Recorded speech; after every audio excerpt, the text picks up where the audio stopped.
बिस्मिल्लाहिर्रहमानिर्रहीम। आज की इस वीडियो लेक्चर में हम डिस्कस करने जा रहे हैं रियल एनालिसिस में एक बहुत ही इम्पोर्टेंट कंसेप्ट जिसका नाम है काशी सीक्वेंस। काशी सीक्वेंस बहुत ही इम्पोर्टेंट है रियल एनालिसिस में। सबसे पहले मैं आपको बताता हूँ कि काशी सीक्वेंस क्या होता है, डिफिनीशन करेंगे, इसके बाद हम इम्पोर्टेंट थ्योरम्स करेंगे। तो डिफिनीशन करते हैं कि काशी सीक्वेंस क्या होता है। एफ एक्स एन हमारे पास एक्स एन हमारे पास कोई सीक्वेंस है given epsilon greater than 0, then there exist a positive integer in naught whenever mn greater or equal to n naught। ये n naught है। तो इस बात का मतलब क्या हुआ कि हमारे पास कोई दो नंबर हैं m और n, तो वो हमारे पास अगर ग्रेटर हो n naught से और n naught हमारे पास कोई पॉजिटिव इंटीजर हो, तो इसका जो डिफरेंस होगा यानी एक्स एम और एक्स एन का, तो वो हमारे पास लेस देन एप्सिलॉन होगा। ये काशी सीक्वेंस बता रहा है। तो इन तमाम बातों का क्या मतलब हुआ कि अगर हमारे पास कोई सीक्वेंस है एक्स एन और वहाँ पर हमारे पास कोई पॉजिटिव इंटीजर है एप्सिलॉन, तो वो हमारे पास क्या होगा, ग्रेटर होगा। अगर दो नंबर हमारे पास एग्जिस्ट कर रहा हो m और n, यानी एक्स एम कोई भी सीक्वेंस हो और एक्स एन भी कोई सीक्वेंस हो, अगर हम डिफरेंस करें तो वो हमारे पास लेस देन एप्सिलॉन आ जाए, तब इसको हम काशी सीक्वेंस कहेंगे। ये स्टेटमेंट याद रखना और इसी स्टेटमेंट के ज़रिए ही हम इम्पोर्टेंट थ्योरम को डिस्कस करेंगे। अगर आप देख लें तो आपने जो डिफिनीशन पढ़ी थी कन्वर्जेंट सीक्वेंस की, तो वही आपको यहाँ पर भी लगेगा कि आया ये वही डिफिनीशन नहीं है, लेकिन सिर्फ यहाँ पर वो चेंज जो हुआ है वो एल था। वहाँ पर हमारे पास एल था, यहाँ पर हमारे पास एक्स एन आ गया। तो इन बातों का मतलब क्या हुआ कि हमारे पास वहाँ पर एक कांस्टेंट था और यहाँ पर हमारे पास क्या हो गया, एक सीक्वेंस आ गया। तो यहाँ पर सिर्फ इसी स्टेटमेंट से वो क्या हो गया है, बदला हुआ है। लेकिन ये बात याद रखना कि ये हमारे पास जो काशी सीक्वेंस है वो एक दूसरा फॉर्म है किसका, कन्वर्जेंट सीक्वेंस का। ग्राफिकली मैं आपको बताता हूँ कि हमारे पास ये किस तरह हो सकता है। एन नॉट हमारे पास क्या है, एन नॉट हमारे पास कोई पॉजिटिव इंटीजर है और वो क्या है, एम एन से ग्रेटर है। इसका मतलब क्या हुआ कि हमारे पास अगर एन नॉट यहाँ हो, यहाँ पर एन नॉट हो, तो यहाँ पर जो नंबर आएंगे वो हमारे पास क्या होंगे, एम होगा, इस तरह एन होगा, ये नंबर क्या आएंगे, एम एन आ जाएंगे। तो एन नॉट जो नंबर होगा वो इससे क्या होगा, लेस देन होगा। तो इस बात का मतलब क्या हुआ कि एक्स एम और एक्स एन क्या हो गए, ये हमारे पास आसपास नंबर हो गए। एक्स एम और एक्स एन क्या हो गए, ये हमारे पास जो नंबर है वो हमारे पास आसपास नंबर हो गए। यहाँ पर समझ गए, एन नॉट क्या है, ये हमारे पास एक पॉजिटिव इंटीजर है, इसलिए ये बात कह सकते हैं कि ये दोनों नंबर जो एम एन है वो क्या हो गए, आसपास नंबर हो गए। लेकिन एम हमारे पास जो नंबर है वो थोड़ा सा बड़ा है किससे, एन से। सिर्फ यही बात है। जिस तरह आपने डिफिनीशन कर दी थी कि हमारे पास लिमिट अगर एक्स एन हो तो वो हमारे पास किसके बराबर होता है, वो एल के बराबर होता है। ये कन्वर्जेंट सीक्वेंस की डिफिनीशन है। और epsilon greater than 0 there exist m greater than m, वहाँ पर आपने पढ़ा था। यहाँ पर हम सिर्फ वही लिखते हैं कि एक्स एन माइनस एल, वहाँ पर आप लिखते थे और वो लेस देन एप्सिलॉन था, तो वही डिफिनीशन है। लेकिन यहाँ पर हमारे पास एल की जगह क्या आ गया, एक्स एन सीक्वेंस आ गया। समझ गए, it mean it's a second form of convergent sequence. अब यहाँ पर इसका डिफिनीशन मैं एक और बात में बता रहा हूँ। यहाँ पर मैंने आपको बता दिया कि अगर हमारे पास अगर कोई नंबर यहाँ पर ऐड कर दे तो वो हमारे पास m होगा और वो क्या होगा, ग्रेटर होगा। तो यहाँ पर अगर मैं p ले लूँ, यहाँ पर ग्रेटर यानी ग्रेटर देन 0 यानी पॉजिटिव इंटीजर ले लूँ n के साथ, तो अगर हमारे पास ये नंबर थोड़ा सा बड़ा हो और अगर हम कोई नंबर ऐड कर दें तो वो हमारे पास क्या आएगा, एम आएगा। समझ गए। तो यहाँ पर सिर्फ वही है। और ये मैंने m की जगह n+p कर दिया। u क्यों कि हमारे पास m थोड़ा सा बड़ा नंबर है और xn से, समझ गए। और ये इसके आसपास नंबर है xn के। जिस तरह आपने कन्वर्जन सीक्वेंस में पढ़ा था कि हमारे पास ये नंबर आएगा, यहाँ पर आएगा, यहाँ पर आएगा, तो ये जब यहाँ पर आएगा ये नंबर इन्फिनिटी पर जब भी कोई नंबर आएगा xn यानी x1 x2 इस तरह जाएगा xn पर जब जाएगा ये नंबर, तो वहाँ पर हमारे पास ये जो लिमिट आएगा वो हमारे पास l आएगा। इस तरह ये हम कहते हैं कि यहाँ भी इसका लिमिट l होगा, यहाँ पर भी इसका लिमिट क्या होगा, l होगा। अब यह भी आपको ये क्लियर हो गई। अब हम जाते हैं थ्योरम्स की तरफ। पहला थ्योरम हमारे पास दिया गया है, every convergent sequence is bounded. Bounded की डिफिनीशन मैंने आपको बताया है कि अगर हमारे पास अपर बाउंड और लोअर बाउंड एग्जिस्ट कर रहा हो तो इसको हम कहते हैं कि बाउंडेड सीक्वेंस है। इसकी बहुत ही डिटेल में मैंने आपको यूनिफॉर्म कन्वर्जन में बताया है, लेकिन यहाँ पर भी और डिटेल के साथ जाते हैं कि एवरी कन्वर्जेंट सीक्वेंस हमारे पास किस तरह बाउंडेड होता है। हमारे पास ये अगर हम ये बात कर दें कि अगर एवरी कन्वर्जेंट सीक्वेंस जो है, ये पहला बात मैं ले लूँ कि अगर xn = l हो यानी कन्वर्जन हो, तो हम कह सकते हैं कि ये बाउंडेड। इसका जो मतलब है बाउंडेड का मतलब ये है कि m1 होगा, m1 यानी इसका लोअर बाउंड होगा और m2 हमारे पास इसका अपर बाउंड होगा। ये दोनों बात क्लियर हो गई। अब हम इसकी प्रूफ करते हैं किस तरह होगा।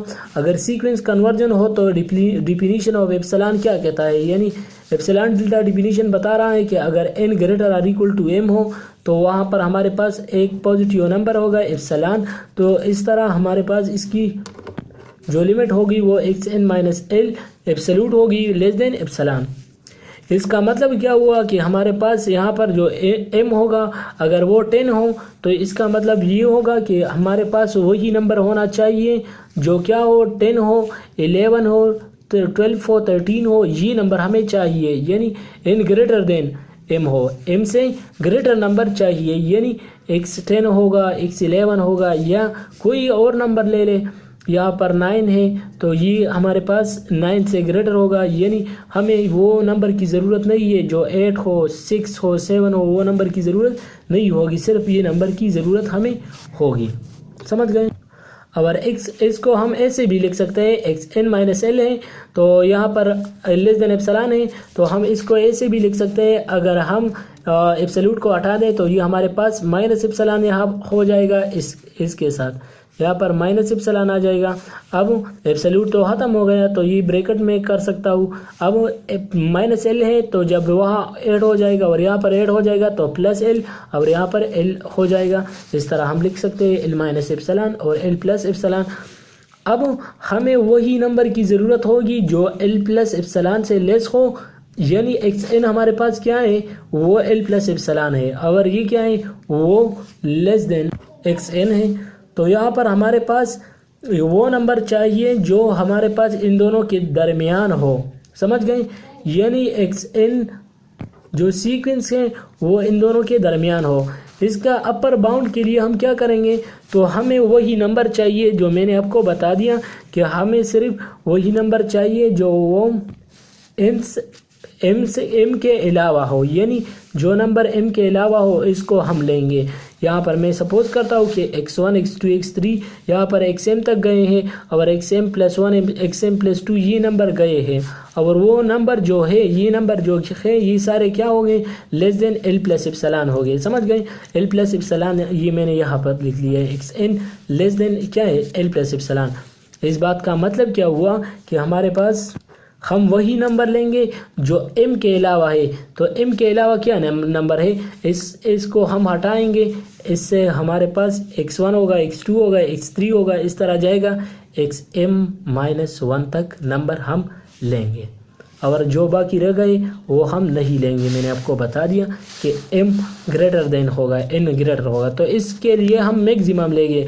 तो इसके लिए इन दोनों में मैक्सिमम क्या होगा, मैं आपको बताया है कि मैक्सिमम क्यों ले रहे हैं, क्योंकि इसमें हमें इसकी ज़रूरत है मैक्सिमा की और मिनिमा की। अगर हमें मैक्सिमा मैंने फाइंड कर दिया यानी सुप्रीमा मैंने फाइंड कर दिया तो इसका मतलब क्या हुआ कि वो अपर एबो हो, एबो हो गया। अगर अपर एबो हो गया तो फिर इसको हम कहेंगे कि ये हमारे पास बाउंडेड एबो है। दूसरा हमें क्या करना है, अभी बाउंडेड बिलो हमें ज़रूरत है। तो मैंने वही नंबर दोबारा ले लिए, लेकिन मैंने इसको greater than L minus epsilon कर दिया। क्यों, ये बात मैं यहाँ से बता रहा हूँ कि जो एक्स एन है वो क्या है, वो ग्रेटर है। यहाँ पर एक्स एन क्या है, ग्रेटर है। यहाँ पर क्या था, लेस था, तो यहाँ से ले लो। तो मैंने ये बात इससे कर दिया, तो ये हमारे पास लेस हो गया। अब इसमें मिनिमा ले लो तो m1 हो गया। अब यहाँ पर मिनिमा भी मालूम हो गया और मैक्सिमा भी मालूम हो गया। तो जब मैक्सिमा और मिनिमा मालूम हो गया तो मैंने ये बात कर दिया कि हमारे पास, तो इसका मतलब क्या हुआ कि एक्स एन हमारे पास क्या हो गया, बाउंडेड हो गया। तो हमने ये प्रूफ कर दिया। अगर इसका कन्वर्स आप चेक कर दे, इसका कन्वर्स क्या है कि अगर हमारे पास अगर कोई सीक्वेंस बाउंडेड हो तो वो हमारे पास हमेशा कन्वर्जन नहीं होगा। यानी -1 और -1 पावर n देख ले, -1 -1 ये नंबर इस तरह होते हैं ना। तो इसका हमारे पास बाउंडेड बिलो भी है और बाउंडेड एबो भी है। तो ये इसका कन्वर्जन अगर आप देखें तो ये हमारे पास left limit not equal to right limit, इसलिए हम कह सकते हैं कि ये हमारे पास कन्वर्जन नहीं है। इस तरह हमारे पास साइन इन जो होता है ये भी हमारे पास कन्वर्जन नहीं है, इसलिए बाउंडेड नहीं है। तो मैंने आपको अभी कन्वर्स भी बता दिया। अब हम जाते हैं एक और थ्योरम की तरफ जिसका नाम है every conversion sequence is Kashi. जो कन्वर्जन सीक्वेंस होता है वो हमेशा काशी होता है। हमें ये प्रूफ करना है, यानी ये हमारा प्रूफ है, टारगेट है।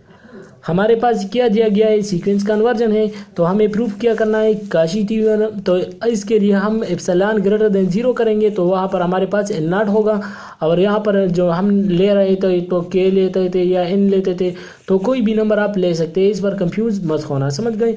तो मैंने वही डिफिनीशन सिर्फ अप्लाई कर दी, इस पर कंफ्यूज मत होना।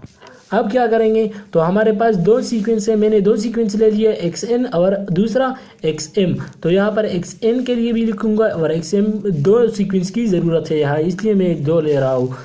तो इसको अगर मैं ऐड कर दूँ तो किस फॉर्म में होगा, x m minus l plus l minus x n. अब यहाँ पर ट्राइंगुलर इक्वलिटी अप्लाई कर दो तो ट्राइंगुलर इक्वलिटी ये इस फॉर्म में है।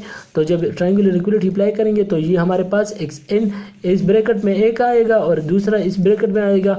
और ट्राइंगुलर इक्वलिटी में आपने पढ़ा होगा कि अगर इन दोनों को हम यहाँ पर कर दें तो इस पर कोई फ़र्क नहीं पड़ता। तो इसको अगर हम आगे कर दें और दूसरे को पीछे कर दें तो इस पर कोई फ़र्क नहीं पड़ता। यानी ये माइनस था, यहाँ पर कर दें तो ये हमारे पास ट्रायंगुलर इक्वलिटी पर फ़र्क नहीं पड़ता। इसलिए देख लें तो ये हमारे पास किस से लेस देन है, तो ये हमारे पास यहाँ से एप्सिलॉन से लेस देन है। और ये वाला किससे लेस देन है, तो ये भी आपने पढ़ लिया कि ये हमारे पास लेस देन एप्सिलॉन है। तो एप्सिलॉन प्लस एप्सिलॉन से क्या आता है, 2 एप्सिलॉन। और ये हमने ये मालूम कर दिया। तो इसलिए ये अगर हम इसको एक नाम दे दें, यानी 2 एप्सिलॉन है, इसको एप्सिलॉन 1 दे दें, तो ये हमारे पास प्रूफ हो गया। जब लेस देन एप्सिलॉन कर दे तो ये प्रूफ हो गया ना। और हमारा 18 गिरते आता कि काशी सीक्वेंस हो गया, तो काशी सीक्वेंस हो गया ना। अब तो हमारे पास तीसरा थ्योरम है every Kashi sequence is convergent. अब हम इस बात को लेंगे और प्रूफ करेंगे कि ये हमेशा कन्वर्जेंट होता है। हमें प्रूफ क्या करना है, एल को प्रूफ करना है, यानी एल लाना है। तो काशी के लिए मैंने आपको कई बातें बताई थी कि एवरी काशी इज बाउंडेड, ये मैंने बता दिया। और every bounded sequence has convergent सब सीक्वेंस, तो ये बात भी आपने कर दिया है। मैंने आपको सब सीक्वेंस में बताया है, आप वहाँ से देख लें। तो यहाँ पर हमारे पास अगर कोई एक्स एन क्या हो, वो हमारे पास वो सीक्वेंस हो। और इसका अगर हम सब सीक्वेंस ले लें तो सब सीक्वेंस क्या होता है, अगर हमारे पास वो सीक्वेंस हो जो स्ट्रिक्टली इंक्रीजिंग कर रहा हो तो इसको हम कहते हैं कि वो हमारे पास सब सीक्वेंस है। तो अगर इसका हम सब सीक्वेंस ले लें वाई एन, तो अगर इसका हम कन्वर्जन करें तो वो हमारे पास इसी फॉर्म में होगा, यानी वाई एन माइनस एल होगा ना, लेस देन एप्सिलॉन होगा। तो इसको हम इस तरह फॉर्म में लिख सकते हैं ना। तो वो हमारे पास अगर इसके लिए हम एक्स एम के लिए मालूम कर दें, हमें यहाँ पर दो सीक्वेंस की ज़रूरत है, एक वाई एन की और दूसरा वाई एक्स एम की। तो मैंने दोनों लिख लिए। अब क्या करेंगे, तो हम इसको लेस देन करेंगे। तो यहाँ पर वाई एम को हम ऐड भी करेंगे और सब्ट्रैक्ट भी करेंगे। तो मैंने यहाँ पर ऐड भी कर दिया और सब्ट्रैक्ट कर दिया। और वाई एम क्या है, तो यहाँ पर मैं आपको बताता हूँ। जब हमारे पास सीक्वेंस होगा x1 होगा, x2 होगा, x3 होगा और x4 होगा, इस तरह जाएगा। और हमारे पास ये सब सीक्वेंस है। तो सब सीक्वेंस में क्या आएगा, y एम आएगा ना, वाई एम भी आएगा, वाई एम प्लस 1 भी आएगा। तो ये तो सब सीक्वेंस है। तो सब सीक्वेंस में मैंने आपको बता दिया कि सब सीक्वेंस वो सीक्वेंस होता है जो स्ट्रिक्ट इंक्रीजिंग होता है, यानी इस सीक्वेंस का कोई सा कई टर्म ले रहे हैं। तो कई टर्म इसमें ये भी हो सकता है। तो यहाँ पर मैं सपोज करता हूँ कि हमारे पास अगर इसमें वाई पी आ जाए तो वाई पी भी इसमें आएगा ना, यानी वाई एम के साथ वाई पी आए यानी पॉजिटिव कोई नंबर आ जाए तो यहाँ पर भी वाई एम की जगह मैं वाई पी लिखूँगा और वाई एम माइनस एल अपनी जगह पर लिखूँगा, ताकि हमारे पास ये लेस देन एप्सिलॉन हमने एक बार दिया है। तो इसको हम वाई एम को वाई पी करेंगे, तो इसको हम अभी लेस देन, ये हमारे पास किसके बराबर है, एक्स एन माइनस एल हमारे पास एप्सिलॉन 1 के बराबर है, और प्लस एप्सिलॉन, ये यहाँ पर हम अगर सपोज कर दें कि हमारे पास कोई पॉजिटिव नंबर है, इसको एप्सिलॉन 1 कहें और इसको एप्सिलॉन कहें, तो इसको हम एप्सिलॉन 1 प्लस एप्सिलॉन, तो ये हमारे पास क्या हो गया, 2 एप्सिलॉन हो गया, यानी एप्सिलॉन प्लस एप्सिलॉन को कोई नाम दे दे एप्सिलॉन 2, तो ये हमारे पास क्या हो गया, लेस देन एप्सिलॉन हो गया। तो ये क्या हो गया, प्रूफ हो गया। तो हमने आज ये थ्योरम पढ़ी। तो अगर आपको ये वीडियो पसंद आ गई तो प्लीज़ लाइक करें, शेयर करें अपने दोस्तों के साथ। Thanks for watching.